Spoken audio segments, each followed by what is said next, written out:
all hear me? There we go.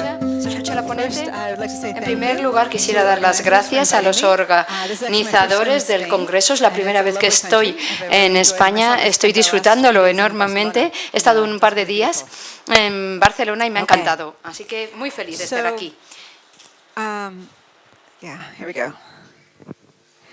So I always like to start off. Quisiera comenzar. A menudo la gente me pregunta cómo empecé a dedicarme a esto. Quisiera empezar contándoos una historia, porque es irrelevante a estos efectos. Cuando estaba en la universidad, un amigo mío decidió organizar una maratón en Boston. Nos entrenamos mucho y me hice daño en la zona lumbar y en la rodilla. Fui a ver un fisioterapeuta, me dijeron que tenía que dejar de correr, hacer estiramientos, pero no podía dedicarme al maratón. Y cuando volví a la oficina vi un anuncio de una clase de meditación y hablaba de yoga que para mejorar el fitness y la situación cardiovascular. ¿Por qué no probar? Me dije. En ese momento, creo que hace 25 años más o menos de esto, no tenía una muy buena opinión de la yoga y meditación. Eran un grupo de hippies de estos un poco oídos. Era cuestión de otros, era gente de otra gente. Yo era científica, yo no estaba para eso. Entonces me fui a yoga como forma de fisioterapia y nos dijeron, esta es para ti, hey John. Esta es para ti. ¿Qué pasa? Como digo, esta postura es para ti, tú puedes hacer esta postura, esta no, tal. Y empecé, sí, vale, estoy aquí para estirarme. Bien, unas semanas después empecé a darme cuenta, a percibir que era menos reactiva, estaba más tranquila, más sosegada, y esto estaba teniendo resultados totalmente imprevisibles, y lo hice durante mucho tiempo. Siempre hacía estiramientos antes y después de correr. Sabía que era más allá del ejercicio, que iba más allá del ejercicio, que el yoga era algo más, y empezó a tener un impacto en mi vida. Y llegó un momento en que me di cuenta que el yoga y la meditación han cambiado completamente mi vida. Esto es una aseveración que oímos cada vez más en personas que inician estos programas, estas prácticas de meditación. La gente lo dice cada vez más. Empiezas una práctica por un motivo u otro, pero pronto te das cuenta que tu vida ha cambiado de una manera totalmente imprevisible. Para mí, en mi caso personal, como científica que soy, esto me sugería que esto afectaba a la neuroplasticidad. ¿Sí? Estoy esperando la traducción. Neuroplasticidad, me refiero a cómo las neuronas hablan entre ellas, cómo se conectan y se comunican entre ellas. Es un cambio en la naturaleza de las neuronas. La pregunta que me hice, ¿yoga y meditación pueden de verdad modificar la estructura y la actividad cerebral? Por eso, el primer estudio que decidí realizar era con personas que llevaban practicando meditación muchos años. Los puse sobre el escáner, les pedí que no hicieran nada mientras hacía las pruebas, y empezaran a meditar. La primera vez que hice el experimento, todo el mundo se empezó a reír de mí. Pensaba que estaba loca. Me dijeron, meditar es estar ahí sentado, no haciendo nada. Me pides que no haga nada y me van a meditar y van a seguir no haciendo nada. Y no vas a ver ningún cambio, me decían. Pero no pasó así. La cosa cambió. Y vemos que hay regiones del cerebro en las que se activan durante la meditación, comparada con estar tumbado sin hacer nada. Esta región de aquí se llama ínsula. Y vamos a oír hablaremos de ella mucho en los próximos minutos. Este es el polo temporal y la corteza cingulada anterior.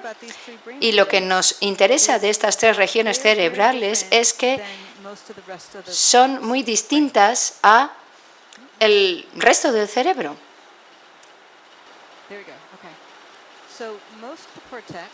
Gran parte de la corteza La mayoría de las regiones en la corteza tienen 6 capas hechas de neuronas, de un tipo, de una características muy concretas. Estas 3 regiones solo tienen 4 capas y tienen un tipo de neurona distinto. 2 tipos de neuronas, en realidad. Una es la misma que en el resto de la corteza y la otra neurona es la que solo se encuentra en un nivel profundo del cerebro, en el sistema límbico. El sistema límbico está hecho del hipocampo. Y lo que nos interesa es que gran parte de la corteza no habla directamente con la amígdala y el sistema límbico. Pero estas regiones sí que se comunican con estas otras zonas. Se conectan literalmente la corteza, el pensamiento, el razonamiento, todas esas actividades, y las conectas con el sistema límbico, es decir, la parte no lógica emocional del cerebro. Si pensamos en el sistema límbico como el cuerpo, por ejemplo, y esto sería más la mente, el cerebro, el razonamiento, el pensamiento. Entonces estamos en una forma muy laxa, podríamos decir, que son principales regiones del cerebro porque hay una conexión clara. Y hemos descubierto que estas zonas se activaban durante la meditación en comparación con estar tumbado sin hacer nada.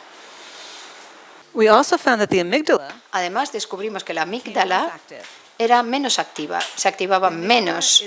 La amígdala es una parte del cerebro que participa en la arousal, en la actividad, en las emociones, y esa desconexión va en línea con una sensación de relajación, menos activación, un sentido de bienestar más generalizado.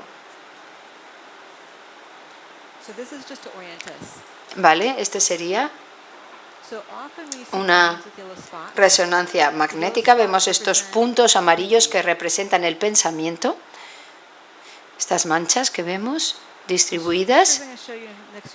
Vamos a ver lo funcional y lo estructural. Vamos a ver la estructura del cerebro en las siguientes diapositivas. Podemos pedir al ordenador que encuentre el límite, la frontera de la corteza, y gran parte del cerebro es cableado, digamos, es materia blanca.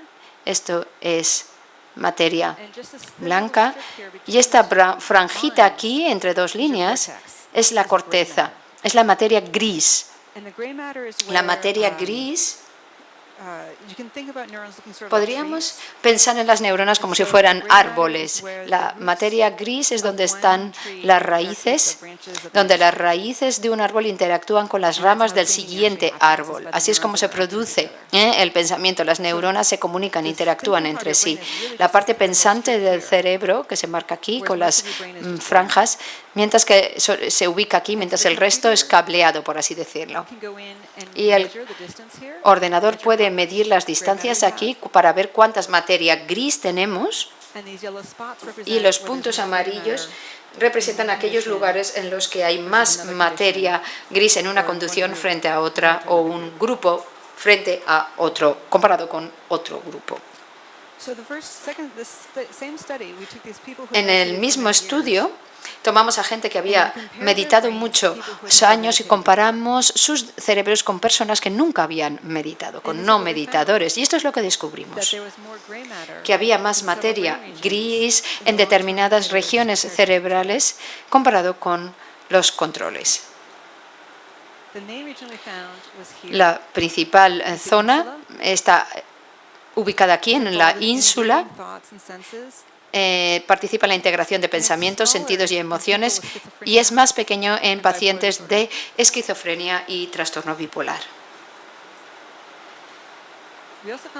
También encontramos esta parte en la región frontal del cerebro. Incluye la memoria de trabajo, la toma de decisiones, encontrar soluciones a los problemas, la atención selectiva. Y se habla de funciones ejecutivas y se le denomina inteligencia fluida. Es la capacidad de coger información nueva y utilizarla para resolver problemas. Luego daré más detalles. Bien, una cosa interesante es que cuando pusimos los gráficos, los datos en este gráfico de los diferentes individuos estudiados, sabemos que toda la parte frontal del cerebro se hace más pequeña a medida que cumplimos años. En rojo marcamos los controles, en azul los meditadores. Esto se demuestra en muchos estudios. Cuando envejecemos, nuestro cerebro se hace más pequeño, se encoge. Por eso no está tan en forma como cuando éramos jóvenes.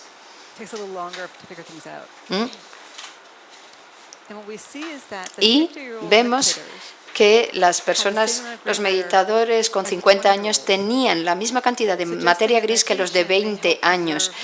Sugiere que la meditación puede preservar esta región de la corteza cerebral. Ahora, bien, vamos a ver. Os he dicho que esta región cerebral es importante en cuanto a la inteligencia fluida. Esta inteligencia se le suele llamar también coeficiente intelectual, CI. Es el aspecto más importante de las inteligencias, ¿no? Se estudia más y es bien conocido que como el cerebro se reduce con la edad, el coeficiente intelectual también disminuye con la edad. Por eso decidimos repetir el estudio y hicimos un test estándar de inteligencia fluida con cada uno de los individuos estudiados. Bien, aquí vemos los controles en la línea más negra. En la segunda son practicadores de meditación en el centro y los yogis, quienes practicaban yoga a largo plazo, arriba del todo. Una pregunta que me suelen hacer es: no hago meditación, no hago yoga, hago tai chi, hago otro tipo de meditación. ¿Son todas iguales? ¿Hay diferencias entre modalidades? En este experimento intentamos responder a esta pregunta como primer paso. ¿Son iguales o diferentes las modalidades de meditación? ¿Nos dan resultados comparables? Al menos en términos de inteligencia fluida, podemos decir que los resultados son más o menos los mismos. No hay diferencias significativas entre ambas líneas de puntos, pero ambas están más altas que los resultados de los controles, eso es indudable, lo cual nos indica que mindfulness y yoga ayudan a preservar la inteligencia conforme envejecemos. No solo preserva la estructura cerebral, sino también su funcionalidad.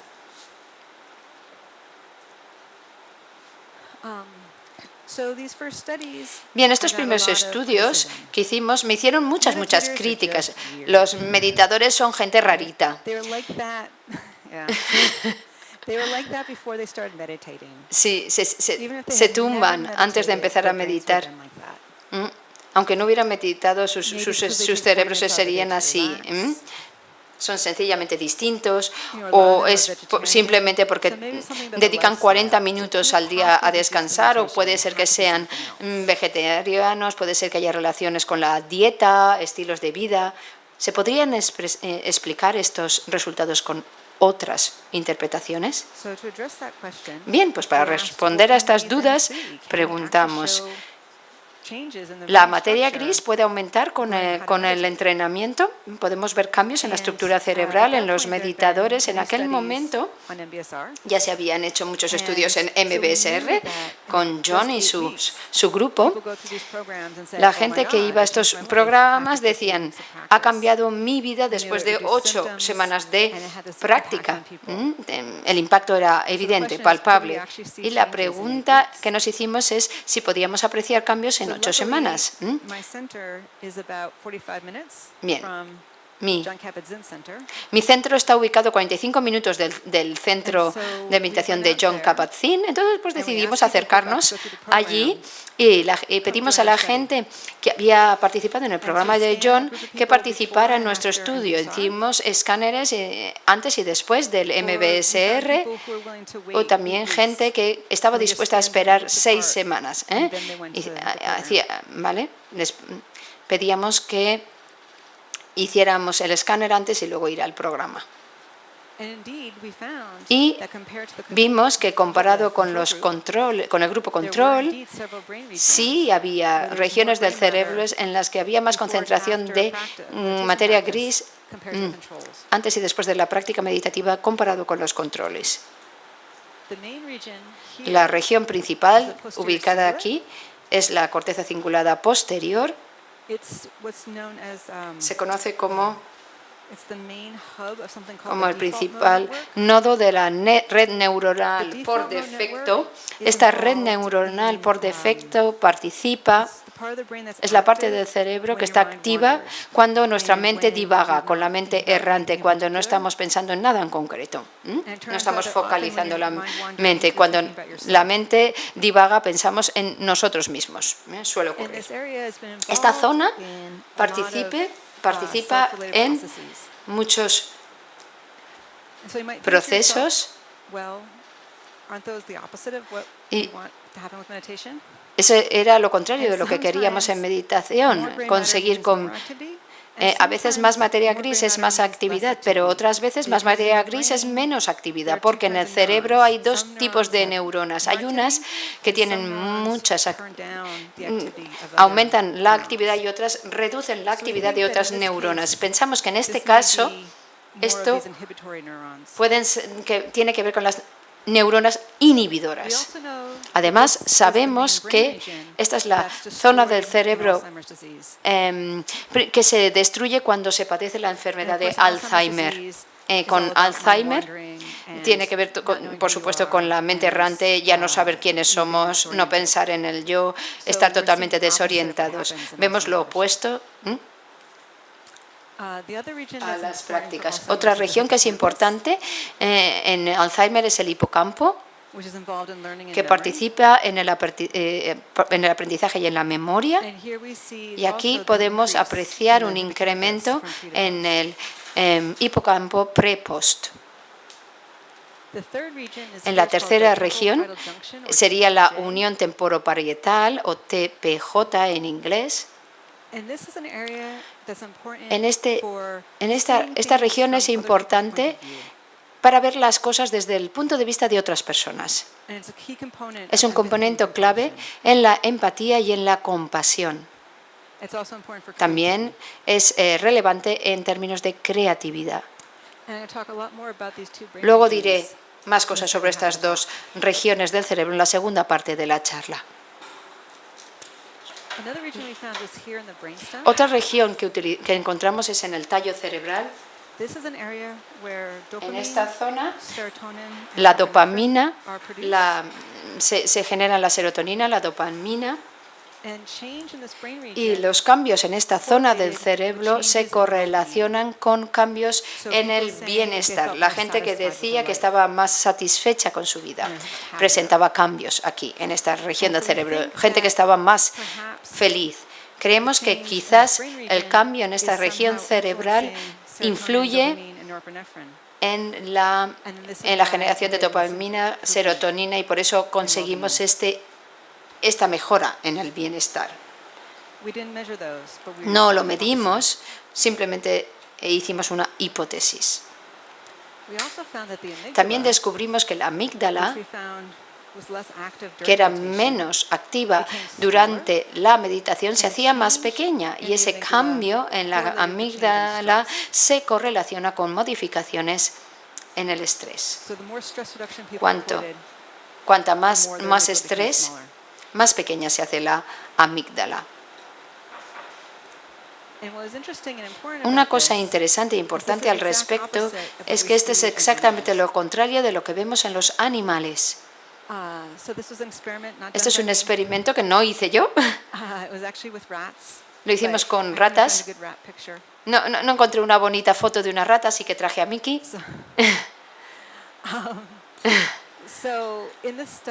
En este estudio había ratones. En la línea basal medimos la amígdala, tamaño normal al principio. Luego estresaron a los animales durante 10 días. Los colocaron en una jaula muy pequeña donde no se podían mover varias horas al día.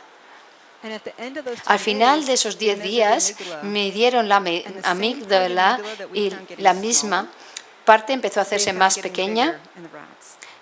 Cuando nuestra parte de la amígdala se hace más pequeña, en las ratas se hacía más grande. Otra cosa importante a destacar, no las volvieron a colocar. Las colocaron en la jaula normal y las dejaron solas 3 semanas. Ese fue el siguiente paso. Y al finalizar las 3 semanas de aislamiento, la amígdala seguía siendo grande, mantenía ese tamaño ampliado. Así que lo que hicieron es colocar a los animales en un laberinto. Cuando colocamos a un animal, lo que suele hacer es explorar el laberinto. Esta sería una conducta normal, por así decirlo, ir explorando. Pero al final de esos 10 días, colocaron al animal en el centro del laberinto y se quedó ahí sentado, digamos, empequeñecido, lo cual es un comportamiento de estrés, es una respuesta de estrés. Al terminar las 3 semanas de aislamiento, lo volvieron a colocar en el laberinto y seguía sentado, acobardado, aunque pese a no haber estado sometido a una situación de estrés. Es exactamente lo opuesto a lo que vemos en humanos. En los humanos nada cambiaba en el ambiente, en el entorno. Sí, seguimos con trabajos estresantes. Los familiares molestos e insoportables seguían estando ahí. No había cambios. Pero aún así, decían que tenían menos estrés y eran más felices. Por lo tanto, en ambos casos, existe una relación. Es la relación con el estrés la que cambia. Como digo, este era el primer estudio. Ahora voy a hablarles de otro análisis, de otro estudio realizado hace un tiempo, pero se ha publicado hace poco. Sé que la charla que se presentará después de mi conferencia versa sobre el ego. Por eso he traído estos datos, porque creo que son relevantes para el debate que tendremos luego. Habla del impacto del yoga y la meditación sobre el desarrollo del ego. When I talk about ego development, I'm not talking about Hablamos acerca del desarrollo del ego. No es que estoy diciendo, qué maravilloso soy, y mira que yo soy fantástico. Se trata, en cambio, como la madurez del ego y ser menos egocéntrico. Se trata de eso. Así que, volviendo a lo que se encontró en los años 60, Loevinger encontró hizo la hipótesis que el ego va por una serie de estadios de desarrollo distintos, análogos a lo que proponía Piaget en cuanto a los cambios a lo largo de la vida, del ciclo vital. Y esto, claro, todo eso empieza en el nacimiento. Caminamos, bebés caminan, corremos, bailamos, y el ego también atraviesa toda una serie de etapas a lo largo de la vida. Y que hay distintas maneras de concebir el sentido de la vida, de encajar todo en la mente de uno. Y cada estadio parece ser que se hace más complejo y más refinido a la vez. Y como gatear, caminar, correr, bailar, son transiciones graduales en un continuum vital. Y ahora se piensa que tiene una cierta relación con la inteligencia, pero también hay una contribución genética, sin embargo. Y también se dice en distintos países, distintos idiomas, hay referencias a esto y también se hace referencia a esto en poblaciones psiquiátricas, y es una definición muy robusta. O sea, hay un nuevo entendimiento ampliado. Entonces hay 3 estadios: lo preconvencional, convencional y lo postconvencional. Y aquí en lo preconvencional supone solamente un 5% de los adultos. En la mayoría o están en las cárceles o están en hospitales psiquiátricos. Esas personas son muy egocéntricas y siempre están continuamente se están protegiendo. Solo ven su propia perspectiva y nada más. La mayoría de la población, sin embargo, el 80% de los adultos son convencionales. Y también son gente muy conformista y que ellos son personas que siguen las reglas. No les gusta desviar de las reglas para nada. Y en el otro punto del asunto, en el otro extremo, la cuestión es más gris. Hay separación entre uno mismo y el resto del mundo, pero en lo postconvencional supone el 15% de los adultos. Es quizá algo diferente, ya no eres el centro del universo. Ves cosas desde las perspectivas de otras personas y en vez de verse movido por valores externos, uno ya tiene valores propios internos y uno entiende que distintas personas de distintas culturas pueden tener y ofrecer distintos puntos de vista válidas. Y no es que mi manera es la única manera, incluso que mi manera no es siempre la mejor, no es necesariamente la mejor. Y en los estadios más altos hay cambios en la percepción y la relación entre uno y los demás. Entonces hay límites y las fronteras están más difuminadas entre uno y los demás. Hay más percepción, hay más autonomía. No hay un juicio de uno mismo. Uno no se juzga continuamente ni a los demás. Hay más compasión, hay más altruismo. Y uno puede sostener unas perspectivas múltiples en lo que supone que es la verdad.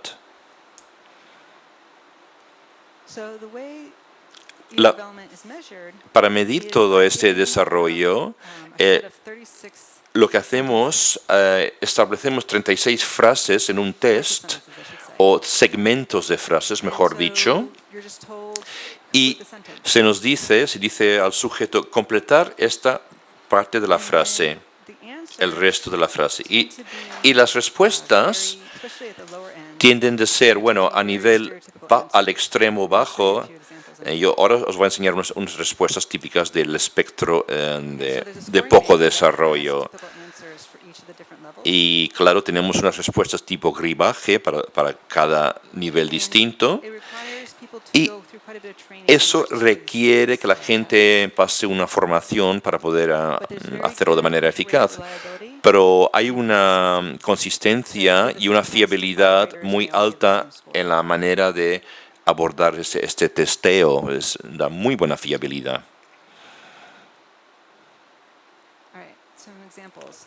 Por ejemplo, un par de ejemplos. Mi madre y yo. Hay que completar la frase. O sea, puedes acabar la frase como quieras. Criar una familia. El trabajo de un caballero. Estando con los demás, otras personas. Las reglas son para... O sea, en una respuesta tipo bajo, estadio bajo, es lucha. Mi madre y yo luchan o luchamos, pero no es que digan que luchan o nos queremos, decir nos queremos. Es que simplemente supone una respuesta de una dimensión, una respuesta estática, porque solo ven la relación desde su punto de vista y es solo ven lucha, no ven nada más. En un nivel más alto del estadio convencional, es que, pues sí, mi madre y yo tenemos puntos de vista distintos, pero nos sentimos muy cercanos uno al otro. O sea, hay una es más amplio. Cada uno puede tener su punto de vista y ella puede tener sus puntos de vista, yo tengo los míos, ¿no? Y hay dos aspectos a la relación.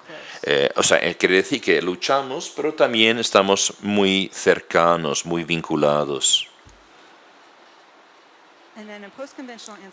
En el estadio postconvencional puede ser algo como esto. La verdad que muy cercanos nunca lo fuimos. Sí, éramos amigos, pero no había una relación de padre-hijo o padre-hija. Aquí la persona es capaz de salirse de esa dinámica de relación, incluso entender la relación desde una perspectiva exterior. Y también la persona incluye una perspectiva del tiempo, un análisis temporal. Y porque lo ven con cierto tiempo, con cierta distancia, se permiten dar una distancia temporal. Y así pueden analizar la forma de la relación de manera más amplia. Y también quería comentaros que cuando os hablé de los estadios más altos en la puntuación, había mucho solapamiento entre los estadios altos y lo que pasa cuando uno practica la meditación. Hay mucha más compasión, hay altruismo, uno sostiene muchas perspectivas sobre uno mismo y los demás. Entonces, cuando me enteré de este testeo, yo pensé, ¿y vale la pena realizar estas pruebas para comprender el desarrollo de la meditación? Porque había establecido una hipótesis, porque los que hacen meditación de manera más regular tienen una puntuación más alta en este test que comparado con los que no lo hacen. Entonces, y también quería ver cómo eso se relaciona al desarrollo espiritual de cada uno. Y para ser claro en todo esto, yo entiendo que hay solapamientos entre este abordaje y el desarrollo en el proceso de meditación, pero creo que sin embargo que no es exactamente lo mismo, que la meditación creo que incluso ofrece más.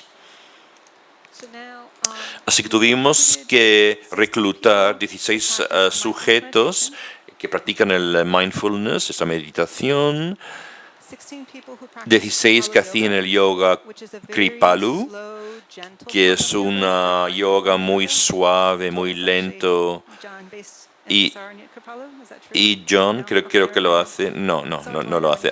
Alguien me dijo que usted lo hacía, pero alguna vez.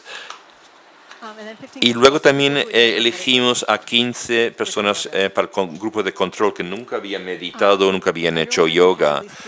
Y cada uno había tenido al menos 3 años de práctica diaria y se establecieron los grupos según edad, género, formación, raza y habilidades.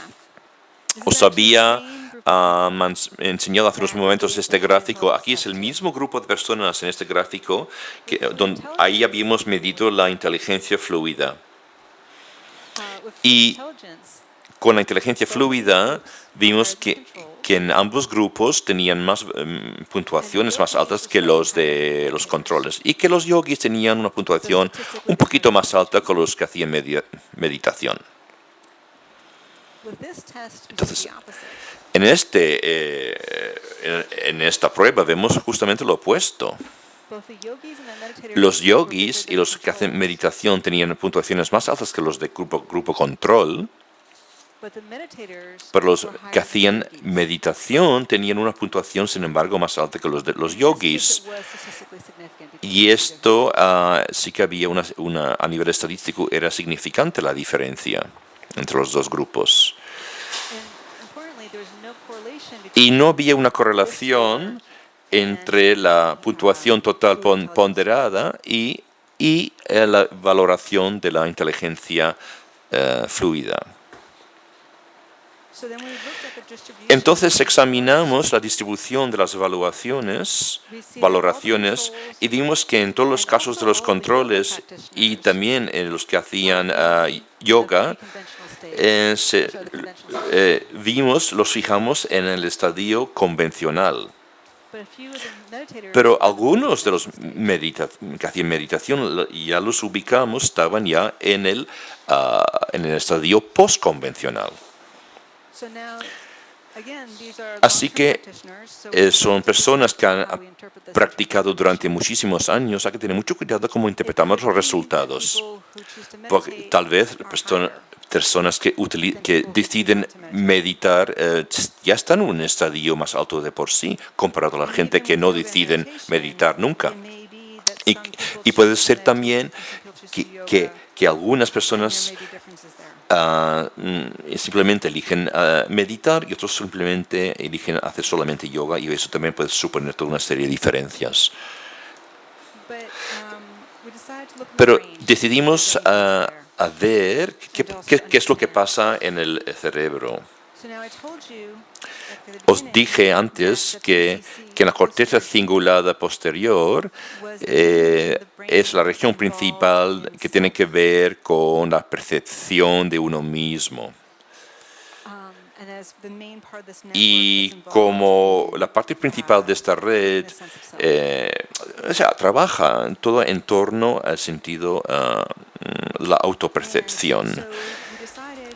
Y pensamos que habría que examinarlo más a fondo porque como os dije, es la zona asociada con el uno mismo, y habría que examinarlo a fondo. Y encontramos que sí, que era exactamente eso. Aquí, mirando los resultados de los 10 grupos, vimos la valoración, una correlación positiva con el espesor de la corteza en esta región. Y es justo, exactamente la región que cambiaba en la P posterior, PCR, perdón. También preguntamos a ver si el espesor de la corteza influye en las conexiones a otras regiones del cerebro. Entonces queríamos saber si había diferencias en las actividades en zonas cerebrales según esas conexiones y espesores. Queríamos saber qué zona del cerebro está más conectado o en comunicación con otras zonas del cerebro. Y con los 3 grupos combinados, vimos que las conexiones entre los PCC, la corteza cingulada posterior, estableció una correlación positiva. Esta zona tiene que ver con la generación del sentido de uno mismo, y eso significa que si me preguntas, ¿quién eres? Cuéntame de ti, háblame de ti. Pues me llamo Sara, soy de Boston, soy científica. Aquí pasaría, cuando yo estoy generando mi sentido de mí mismo, desde ese punto lo voy generando y exponiendo. Entonces preguntamos, vale, y si miramos a los que hacen solamente yoga, ¿qué pasa con los que hacen yoga comparado a los que hacen el grupo control? Y encontramos esta región aquí un poquito más alta, y esta región tiene que ver con la comprensión de la narrativa. Si uno escucha, por ejemplo, un poco de filosofía, por ejemplo, cuando empezaste a empezar filosofía budista, la perspectiva budista de lo que nos ocurre y por qué ocurre, y uno incorpora esa información y cómo lo integras en tu vida. Eso me va a pasar a mí. Y uno empieza a verse de otra manera o comprenderse. Eso funciona o trabaja esta región, está centrada en esta región aquí ubicada.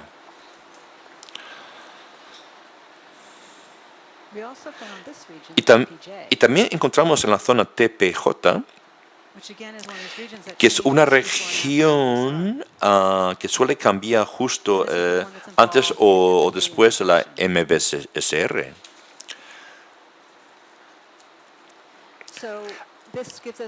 Esto nos pareció que nos daban unas pistas que esas regiones cerebrales cambian y están todos relacionados con el desarrollo del ego, y esto nos da pistas de cómo la MBSR y otras prácticas pueden promocionar cambios en uno mismo y cambios en el ego a lo largo del tiempo.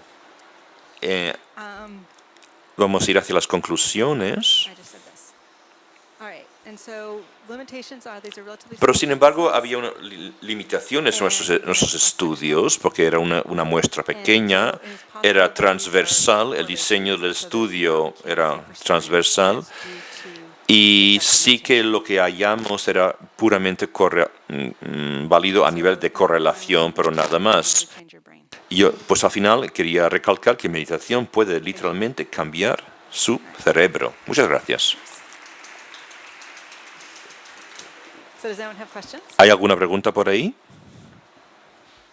Hi. Hola, Sara. Hola. Mucho gusto. Una pregunta. Me interesó el tema de las posibilidades de que hubiera cambios con la práctica de meditación y si esto podría tener algún impacto en el Alzheimer como a modo preventivo.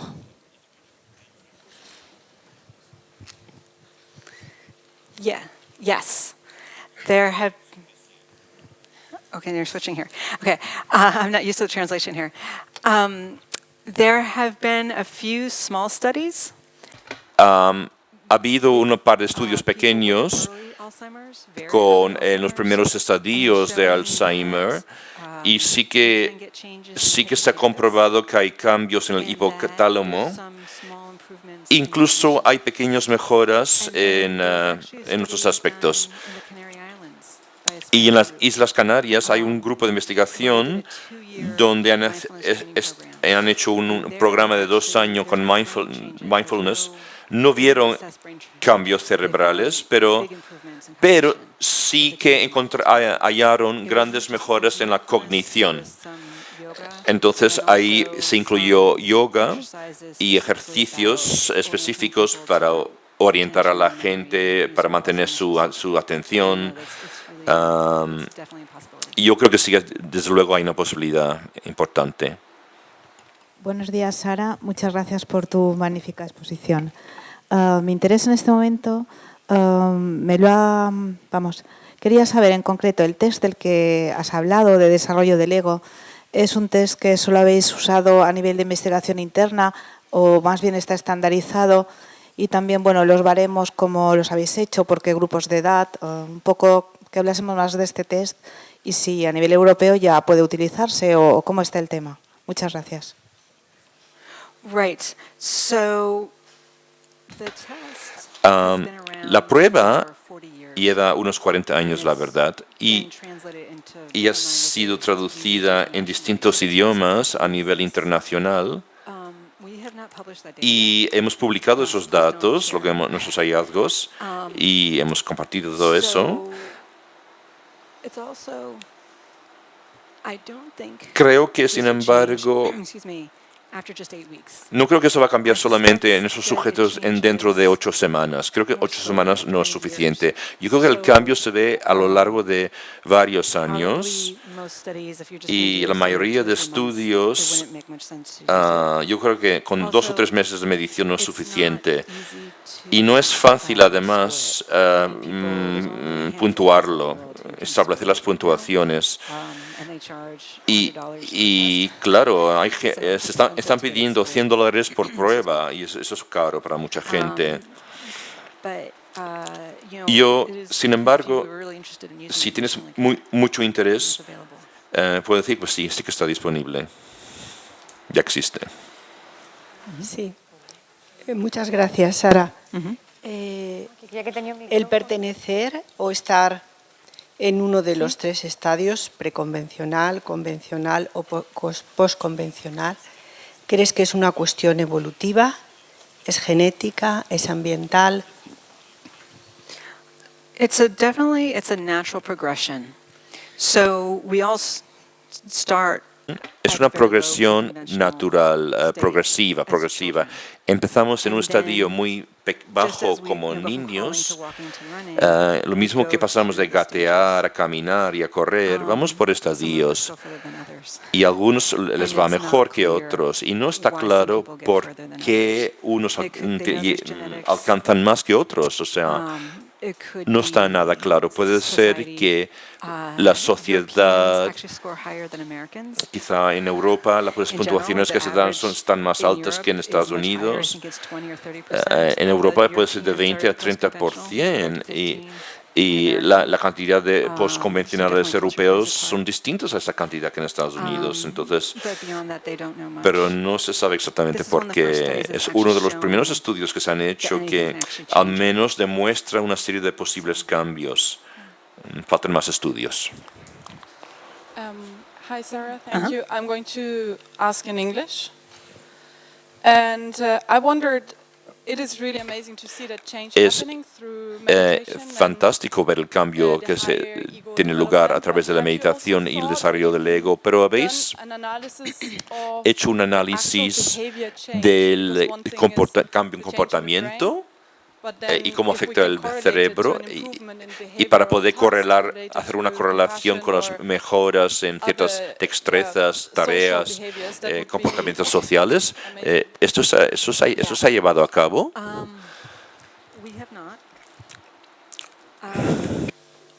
The study has, not the study, the questionnaire has been validated in a lot of. El cuestionario ha sido validado y otras personas han demostrado cómo este estudio es aplicable a otros cuestionarios. No sé si se ha llevado a cabo con tareas conductuales, pero no lo sé, cierto, pero es una de las cosas que hay que trabajar en los cuestionarios. No han recogido todas las tareas, pero algunas personas han llevado a cabo estudios que han podido medir cómo desarrolla la compasión y toda una serie de otras actividades. Yo creo que al final esto lo llevarán a cabo, pero no hay mucha financiación para esto, por desgracia. Hola, Sara. Hola. Gracias por tu conferencia. Quería preguntarte con respecto a este último estudio que presentaste y en general lo que has mostrado. Me da la impresión, siguiendo un poco estos estudios ya hace varios años, que no estamos en un lugar muy distinto hace 10 o 15 años en relación a los estudios de cerebro en mindfulness. En cuanto a muestras pequeñas, cross-sectional studies, no veo cosas nuevas en este ámbito. ¿Qué te parece que tendría que ocurrir para que surgiera una data más consistente? Si es el número quizá de casos, seguramente estudios longitudinales. ¿Cuál sería un estudio potente, según tu perspectiva, en relación a lo que es mindfulness y cerebro? Right.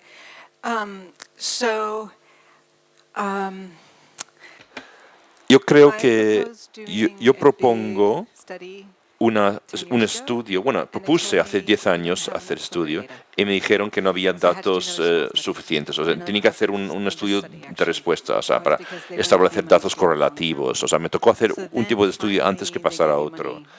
Y luego era el tema de dinero y ese dinero ha sido más disponible últimamente. Ahora hay 2 estudios. Hemos acabado uno con 100 personas, 50 por grupo, y el otro grupo tendrá otra vertiente. Y en este segundo estudio veremos los resultados a lo largo de un año, o sea, más longitudinal. Entonces, ha habido estudios más, no con imaging, han habido estudios clínicos Pero esto es solo llevan un par de años y hay un grupo, sin embargo, que está haciendo metaanálisis, un grupo se centra en la metaanálisis y solo vamos a incluir estudios que tienen usado pruebas aleatorias de control. Eso es como un criterio muy estricto y esto es importantísimo que haya ECT, los estudios, pero al menos puedo deciros que están haciendo los grupos más grandes en cómo llevan a cabo los ECTs. Eso es importante cara al futuro. Yo creo que en los próximos años veremos este cambio. Hola. Hola. Muchas gracias por la conferencia. Es un gusto escucharlos. Bueno, yo creo que realmente es algo muy importante que en el cerebro se produzcan cambios estructurales y todo lo que usted ha contado y desarrollado a partir de la meditación, ¿no? Es muy importante que esta investigación se haga pública y se hable de ella y a mí me parece realmente importante, yo soy socióloga, esto que hablaba John de que cada uno de nosotros pudiéramos entrar dentro de nosotros mismos como para cada uno de nosotros ser un faro para los demás, ¿no? Entonces yo creo que esto que usted ha contado es realmente importante, que pudiera llegar a las personas de la sociedad, ¿vale? Entonces creo que la universidad y la sociedad deben encontrar caminos y canales para que todas estas cuestiones que son de vital importancia puedan tener un efecto mayor, digamos. En ese sentido quería preguntarle cuáles son sus canales de divulgación, además del universitario, obviamente, un poco para que pueda haber un mayor impacto a nivel social. Gracias. Yeah, that's a good question. It's really conferences like these. Es una buena pregunta. Por eso los congresos como esos son muy útiles. Try to talk to the media. Intentamos hablar con los medios de comunicación y eso desde luego se recoge en muchos puntos de los medios, pero es difícil, sin embargo. Hay muchísima resistencia. Las religiones también ponen resistencias. En Estados Unidos, por ejemplo, ahora, incluso hay legislación contra ello. Hay un sesgo de cómo se trata todo esto en los medios, porque dicen que dicen, empieza a meditar y todos los problemas desaparecen y nos atacan de esa manera. Y tampoco es así, pero y la gente está un poco alarmada. Y la gente sí, claro, la gente luego meditan una semana, luego se frustran. Ha habido una reacción muy reaccionaria o negativa contra la meditación. Yo quiero aquí plantear a la gente que esto puede ser útil. Sí, hay que salirse hay que empezar a un nivel muy local. Díselo a los amigos, a los vecinos. Vamos a terminar la mesa porque estamos ya al límite de tiempo. Lo siento, no hay más preguntas. Agradecer de nuevo, Sara Lazar, tu presencia aquí. Muchas gracias.